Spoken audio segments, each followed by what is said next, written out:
అందరికీ నమస్కారం అండి. కథ పేరు లూప్ లైన్ పోస్టింగ్స్. రాసిన వారు అయ్యల సోమయాజుల సుబ్రహ్మణ్యం. చదువుతున్నది పద్మావతి. ఎన్ని రోజులైందండి మిమ్మల్ని కలిసి, ఎలా ఉన్నారు? ఏదో లేండి, ఉన్నాము ఇలా. అన్నట్లు మొన్న మధ్య మీ రెండో అమ్మాయి పెళ్లి చేశారంట కదా, అల్లుడు గారు ఏం చేస్తున్నారో? ఎక్సైజ్ డిపార్ట్మెంట్లో ఆఫీసర్ అండి. ఇంకేం 2 చేతుల సంపాదన. మీ అమ్మాయిది అదృష్టం అండి.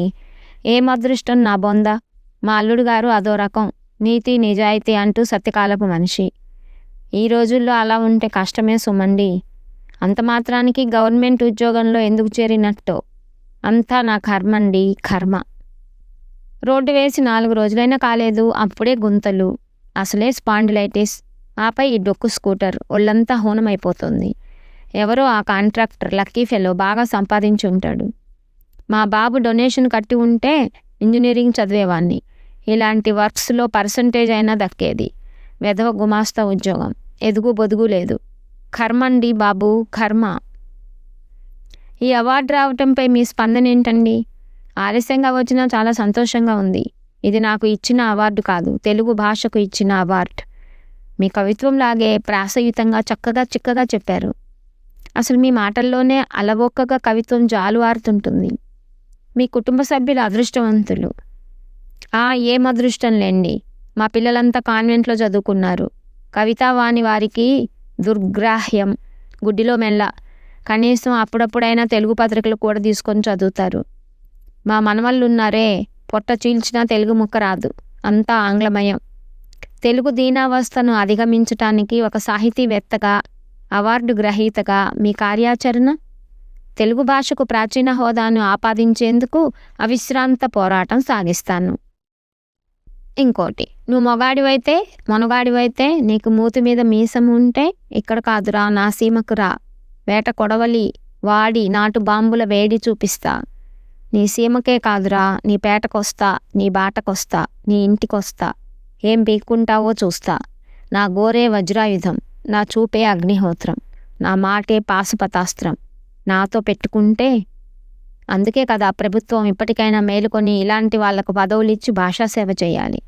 ఈ పండితులు ఉన్నారే, శ్రీనాథుడు, పోతనలు అంటూ నీరసంగా. అన్నట్లు మీకు పరిచయం లేదు కదా, ఇతను నా ఫ్రెండ్, చక్కటి రచయిత. మీకు తెలిసే ఉంటుంది, ఈ మధ్యనే సాహిత్య అకాడమీ అవార్డు వచ్చింది. వారు రియల్ ఎస్టేట్ బిజినెస్ చేస్తారు.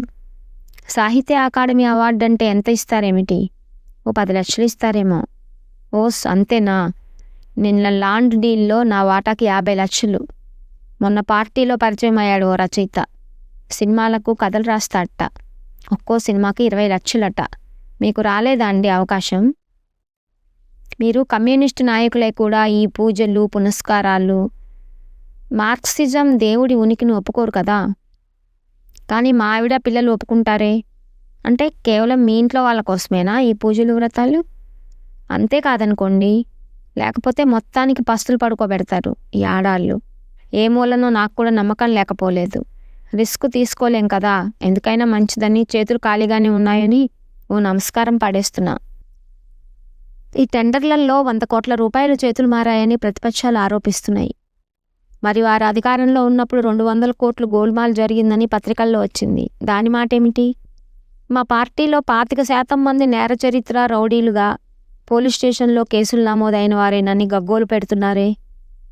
మరి వారి పార్టీలో ఆ సంఖ్య 50% పైనే అనటానికి నా దగ్గర సాక్ష్యాలున్నాయి. గురువింద గింజలాగా మాపై నిందలు వేయటానికి వారికి నైతిక అర్హత లేదు. కాబట్టి ప్రతిపక్షం వారు చూశారండి, నాయకుడంటే అలా ఉండాలి. ఏమి వాగ్దాటి, ఏమి ఖండన. ఈయనకి ముఖ్యమంత్రి పదవి రాకపోవటం నిజంగా దురదృష్టకరం. కానీ తప్పకుండా ఏదో ఒక రోజు. ఇన్నాళ్ళు నా విన్నపాన్ని మన్నించి స్వామీజీ మొన్ననే మా గృహం పావనం చేశారు. ఏమి తేజస్సు, ఏమి వర్చస్సు. నిజంగా మీరు పుణ్యం చేసుకున్నారండి. పెద్ద వాళ్ళకు మాత్రమే కలిగే వారి దర్శన భాగ్యం మీకు కలిగింది. అఫ్కోర్స్ మీకు మాత్రం తక్కువ ఏమిటి? శశభిష స్వామివారు రావటం అంటే మామూలు కాదు. బానర్లు, కార్పెట్లు పరవాలి, టీవీ కవరేజ్ అరేంజ్ చేయాలి. వారికి, వారి శిష్యులకి స్వచ్ఛమైన ఆవు పాలతో మృష్టాన్న భోజనాలు ఏర్పాటు చేయాలి. ఆశ్రమానికి డొనేషన్లు, పాదసేవకు, అనుగ్రహ భాషణానికి అదనపు చదివింపులు. ఖర్చు బాగానే అయిందన్నమాట. అయితేనేం మంత్రులు, అధికారులు అందరూ స్వామీజీ శిష్యులే. మొన్నటి వరకు మన తెలుగు రాష్ట్రాల ముఖ్యమంత్రులు వారి శిష్యులే. పనిలో పనిగా కాంట్రాక్ట్ టెండర్ విషయం కదిపాను. అనుగ్రహించారు స్వామీజీ. వారి అనుగ్రహం ఉంటే ఏమి లోటు? ఎప్పుడైనా వీలు చూసుకొని నా పన్ను ఒకటి స్వామివారితో చెప్పండి, రుణం ఉంచుకోలేండి. ఇంకోటి, ఎలిగేషన్ మీద లూప్ లైన్ పోస్టింగ్ ఇచ్చారు. మా కమిషనర్ తలతిక్క, ఎవరి మాట వినడు. వెంకన్న స్వామిని మొక్కుకున్నా, నెల తిరగకుండా కమిషనర్ ట్రాన్స్ఫర్ అయ్యాడు. మంత్రి గారితో పడక, ఆయన మనవాడే. మళ్ళీ నెల తిరగకుండా ఛార్జ్ మేమో విత్డ్రా అయింది. అనుకున్న పోస్టింగు వచ్చింది. తిరుపతి వెళ్ళి నిన్ననే వచ్చా మొక్కు తీర్చుకొని. మరొకటి, మీకులా కాదండి, మా లా ప్రొఫెషనల్లో క్రిమినల్ కేసుల్లో మరీను సాక్షుల్ని లొంగ తీసుకోవాలి. పోలీసుల్ని, పీపీని, అవసరమైతే జడ్జీలను మేనేజ్ చేయాలి. 2 సంవత్సరాల క్రితం ఒక కేసు వచ్చింది. వివరాలు ఎందుకు కానీ క్లయింట్లు బ్యాక్గ్రౌండ్ పెద్దది. కాలేజీలో క్లాస్మేట్ వెంటపడ్డాడు ప్రేమిస్తున్నానని. ఈ ఆవారాగాన్ని ఎవరు ప్రేమిస్తారు? రోజు అల్లరి. ఆ అమ్మాయి పాపం కాలేజీ మానేసింది. ఇంటి దగ్గరికి వెళ్ళి నానా గొడవ. ఘర్షణ పెరిగి కత్తితో పొడి చంపాడు పబ్లిక్గా. ఎలాగైనా కేసు గెలిపించమంటాడు వాళ్ళ నాన్న. కేసు టేకప్ చేయొద్దనుకున్నా, కానీ ఆయన పలుకుబడి ఉన్నవాడు. పైగా ఫీజు భారీ. ఎల్బీ సృష్టించి కేసు గెలిపించడానికి తల ప్రాణం తొక్కకొచ్చింది. మనం అనుకుంటాం కదండి, కానీ దైవానుగ్రహం లేకుండా ఏదీ సాధ్యపడదండి. మరొకటి, ఓల్డేజ్లో ఇంత కష్టపడుతున్నారు, మీ ఇంటి ఓనర్స్కు పిల్లలు లేరా? ఎందుకు లేరు? ఉన్న 2 అమెరికాలోనే సెటిల్ అయ్యారు. వీళ్ళు వెళ్ళి అక్కడ ఉండొచ్చుగా. ఏం చెప్పేది? పాపం పిల్లల కెరియర్ కోసం వీళ్ళు ఎంతో త్యాగం చేశారు. గ్రాండ్ పేరెంట్స్ ఉంటే గారాబం ఎక్కువే, చదువు రాదని, ఇంగ్లీష్లో మాట్లాడరని కన్న తల్లిదండ్రులను దూరంగా ఉంచారు. కానీ ఇప్పుడు ఆ పిల్లలు తమ పిల్లల కోసం వీళ్ళని త్యాగం. రాను రాను సమాజం ఎక్కడిపోతుందో అర్థం కావటం లేదు. ఎటు చూసినా అవినీతి, స్వార్థం, వ్యాపార ధోరణి పెరిగిపోతుంది. మన భాషా సంస్కృతి నాశనమైపోతున్నాయి. దొంగ స్వాములు, దొంగ భక్తులు. అయ్యా, సమాజం అంటే ప్రజలే. వారి అర్హతలను బట్టే సమాజం. గంజాయి విత్తనాలు నాటుతూ తులసి మొక్కలు రావాలంటే కొసమెరుపు. గంజాయి విత్తనాలు నాటుతూ తులసి మొక్కలు రావాలంటే రావు కదా. సమాప్తం.